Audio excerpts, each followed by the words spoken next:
শেখ হাসিনা সরকারই ভালো ছিল। ডক্টর ইউনূস সাহেব ওনার মতো ভদ্রলোক দেশ চালানোর ওনার যোগ্যতা নাই। নোবেল পাইছে দিকে যে সারা পৃথিবীর সে মেইনটেইন করতে পারবে না। যোগ্য ব্যক্তি তাহলে হাসিনা ছিল, যোগ্য ব্যক্তি তাহলে খালেদা জিয়া ছিল। এই দুইটার একটা আনেন দেশ সুন্দর চলবে। আমি চাই আওয়ামী লীগ চলুক। দেশটা স্বাধীন হচ্ছে শেখ মুজিবের জন্ম না হলে বাংলাদেশ কখনোই স্বাধীন হতো না। উনি ভালো ছিল, কারণ পেট ভরে ভাত খাইতে পারতাম না, এখন পয়সা টাকা দিতে পারি না, নিজেও চলতে পারি না। ইউনূস সাহেব একজন হলো ভদ্রলোক লোক।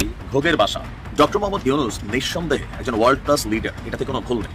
একটা সুসংবাদ দিতে আসছে, একটা পরিবর্তন আসছে, আর এই পরিবর্তনটা যদি বাস্তবায়িত হয় তাহলে আপনি নিশ্চিত থাকেন ভাই অত্যন্ত সুখবর একটা, বাংলাদেশে 20,000 কোটি টাকা ব্যয় করে একটা উন্নত মানের হাসপাতাল, যাতে চিকিৎসার জন্য দৌড়ে আমাদেরকে যাইতে না হয়, ভারতে যাইতে না হয়, থাইল্যান্ডে যাইতে না হয়। স্বৈরাচার আবার আমাদের সামনে এসছে। সেই নূর হোসেনের গণতন্ত্র মুক্তি পাক, সেই গণতন্ত্র মুক্তি পায়নি। প্রতিদিন সংস্কারের প্রয়োজন হয় না, প্রতিদিন সংস্কারের দাবিও ওঠে না।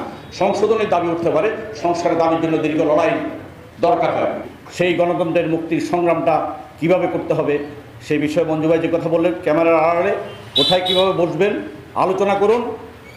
গণতন্ত্র মুক্তি পাওয়ার সত্যিকার বন্দোবস্তটা কি? অজিত ডোভাল বলেন যে আমাদের সামনে এখন একটাই রাস্তা খোলা আছে, সেটা হচ্ছে আপনার দেশের উপরে আক্রমণ করা। খুব শীঘ্রই বাংলাদেশের সমস্যা মিটে যাবে। ইউনূস চাপ অবস্থা খুব খারাপ হবে, ইউনূস চাপ রাস্তায় পড়ে মারধর। চাঁদাবাজি এবং ভাঙচুরের অভিযোগে বৈষম্য বিরোধী ছাত্র আন্দোলনের কলাবাগান থানার আহ্বায়ক সালাউদ্দিন সালমান সহ 14 জনকে আটক করেছে সিঙ্গাপুরে। 48 ঘন্টা যেতে না যেতেই প্রফেসর ইউনূসের অকল্পনীয় সফলতা। চারিদিকে ডক্টর ইউনূসকে ধন্যবাদের বন্যা। এত বড় সফলতা আসবে ডক্টর ইউনূস সরকার কল্পনা করেন। আমরা বলছি না ডক্টর ইউনূস অসম্ভবকে সম্ভব করতে পারেন। ডক্টর ইউনূসের পক্ষে সব সম্ভব। বাংলাদেশের নমস্কার। আজকে যে আপনারা বিশেষ যে ভিডিওর পার্টগুলো আপনারা দেখলেন, বাংলাদেশের রাজনীতি, দুর্নীতি আর ধ্বংসর যেরকম পরিস্থিতি থমথমে হয়ে আছে, সেই বার্তার ভিডিওগুলো আপনারা যে এখন দেখে নিয়েছেন কিছুটা পার্ট, তো সেই বিষয় নিয়ে আমি আপনাদেরকে কথা বলবো। তো ভিডিওটা স্কিপ না করে পুরো ভিডিওটা মনোযোগ সহকারে আপনারা দেখতে থাকুন, তাহলে বুঝতে পারবেন আসলে ভিডিওর পার্টগুলো কোন দিকে ইঙ্গিত করছে। আর একটা কথা আপনাদেরকে বলবো, এই চ্যানেলটাকে সাবস্ক্রাইব করে এই চ্যানেলের সাথে থাকবেন।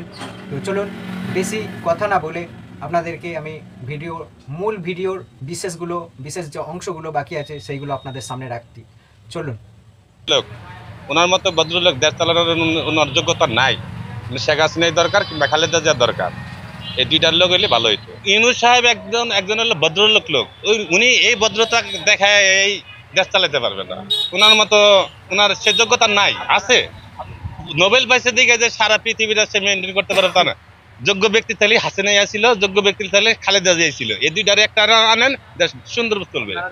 অবশ্যই দেখতে চাই ওনারা যদি ভালো কাজ করে থাকে ভোট পাবে, আর যদি ভালো কাজ না করে থাকে ভোট পাবে না। উনারে বাদ দেওয়া যদি গেলে আপনারা যদি হাসিনা বেগম জিয়ারে না ই করেন, খালেদা ইউনূস ই করেন, তাহলে তো এই স্বৈরাচারের মতো হয়ে গেছে গা।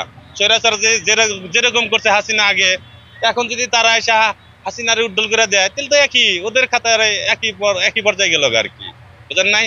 আমি চাই যে সব দল অংশগ্রহণ করে নির্বাচিত বা সবাই ভোট দেখছে, ভোট বেশি পাবে সে দেশটা চালাবে। এতে বোধহয় আর চালাক বুঝি না। আমি চাই আওয়ামী লীগ চলুক। দেশটা স্বাধীন হচ্ছে শেখ মুজিবর, তার একটা অধিকার আছে, বুঝেন নাই? দেশটা শেখ মুজিবের জন্ম না হইলে বাংলাদেশ কখনোই স্বাধীন হতো না। আমি বা এসএনজিতে চালাতে পারতাম না, এই বড় বড় বিল্ডিং হতো না, পারে এই দেশে কোনো চেয়ার থাকতো না, ফ্রি থাকতো, ফিরে চেয়ারে বাঙালির বইতে দিত না, পাকিস্তানরা বইতো। তাহলে শেখ মুজিবের দলটা থাক, শেখ হাসিনা যদি অবরোধ থাকে তার জন্য জেলখানা আছে, জেলখানে বইরা রাখুক, ফাঁসি আছে, ফাঁসিতে জুলাই, আইন আছে, যা কিছু হবে আইনের মাধ্যমে হবে। দীর্ঘ 17 বছর আমি একবারে ভোট দিতে পারি নাই। ভোট দিবার গিয়েছি, কয় ভোট হয়ে গেছে। শেখ হাসিনা উনি স্বৈরাচারী, কিন্তু উনার জন্য তো পুরো দলটা কানা হতে পারে না। উনি বাদ যায়, অন্যজন এসে খারাই। কিন্তু তাদের সমস্যা তো মিটবে না, আপনার দেশের লোক তো না খেতে পেয়ে মরবে। সেটা কি আপনি মানবেন? উনি বলেন না, সেটা মানা যাবে না। ইলেকট্রিসিটি বন্ধ করে দিলে যে কটা কলকারখানা আছে সেগুলো বন্ধ হয়ে যাবে, না খেতে পেয়ে শ্রমিকরা মরে যাবে, সেটাও মানতে পারবেন না।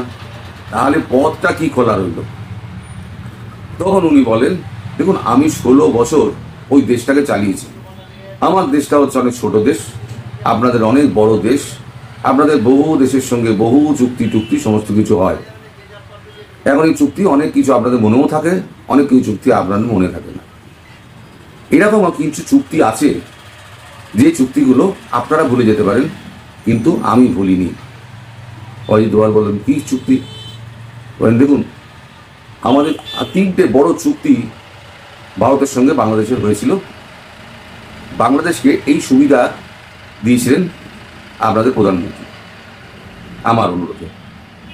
তাদের একটা ছিল ট্রান্সশিপমেন্ট, এই যেটা এখন বন্ধ করা হলো, এটা হচ্ছে ট্রান্সশিপমেন্ট। আমাদের ওখান থেকে আগে যখন আমরা কাপড় জামা পাঠাতাম বিদেশে, তখন যে রাস্তা দিয়ে আমরা পাঠাতাম তাতে আমাদের মানে ট্রান্সশিপমেন্টের আগে, এগ্রিমেন্টের আগে আমাদের 3 গুণ পয়সা খরচা হতো। আর যখন এই চুক্তিটা হলো 2020 সালের জুন মাসে, তখন আমাদের খরচাটা 1/3 হয়ে গেল। এরকম আরও চুক্তি আছে। তিনি 3টে চুক্তির কথা বলেন। তিনি বলেন একটা একটা করে আপনারা শুধু সম্পাদন করুন, তাহলে ইউনুসের ঘাম ছুটে যাবে, দেশের মানুষ ইউনুসকে পাগলা করে দেবে। তখন অজিত দোভাল বলেন ঠিক আছে, আমরা তো এটা করতে পারি, কি চুক্তি আছে দেখতে হবে আমাকে, কি চুক্তি আছে না আছে। আপনি তো বললেন, আমি তো জানি না এইগুলোর ব্যাপারে, এগুলো নিশ্চয়ই বাণিজ্য মন্ত্রক নিশ্চয়ই জানে, আমার কথা বলতে হবে। কিন্তু এইগুলো করতে গেলে আপনার তো ফেরা দেরি হয়ে যাবে। তখন উনি বলছেন দেখুন, রক্তপাতহীন যদি আমাকে বাংলাদেশে ঢুকতে হয়, তাহলে বিকল্প এই ব্যবস্থার মধ্যেই ঢুকতে হবে, না হলে পরে প্রচুর রক্ত চলবে। আমি সেই রক্তপাত আমি চাই না।